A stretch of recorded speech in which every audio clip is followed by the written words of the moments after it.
Coralpalooza is in the books, and another World Oceans Day weekend is over. However, the program to restore coral to the Keys is not over.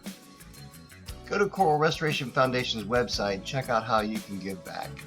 Donate your dive skills, time, or whatever floats your boat to help bring our reefs back. So until next time, this is Aquanut Scuba Living from Key Largo, Florida. Why do I call it scuba living? Because it makes me feel alive.